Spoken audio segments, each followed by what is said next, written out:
उत्तर भारत के एक छोटे से गांव देवपुर में एक गरीब किसान रहता था, शामू।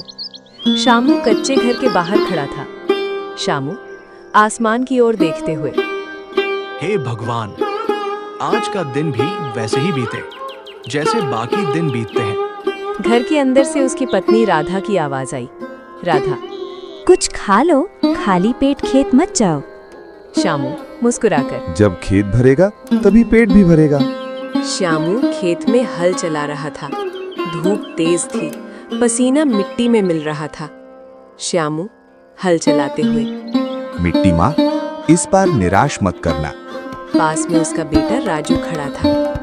राजू, बाबा, मैं बड़ा होकर क्या बनूं? श्यामू, बेटा, जो भी बनो, ईमानदार बनना। बीज और खाद के लिए श्यामू साहूकार लालचंद के पास गया। लालचंद कड़क आवाज में, पैसा लूंगा पर समय पर चाहिए। श्यामू डरते हुए, फसल आते ही चुका दूंगा। लालचंद, देर हुई तो खेत मेरा।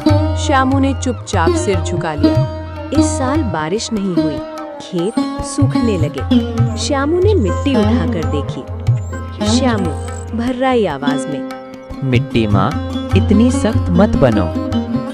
राधा पास आकर बोली, राधा, भगवान सब ठीक करेंगे। श्यामू, भगवान से ज्यादा मुझे खेत पर भरोसा है। फसल थोड़ी बहुत बची। श्यामू मंडी पहुंचा।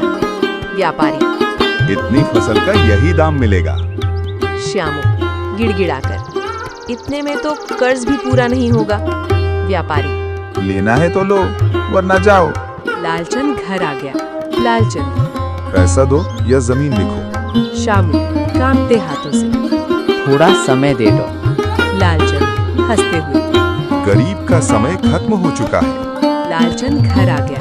लालचंद, पैसा दो या जमीन लिखो। श्यामू कांपते हाथों से, थोड़ा समय दे दो। लालचंद हंसते हुए, गरीब का समय खत्म हो चुका है।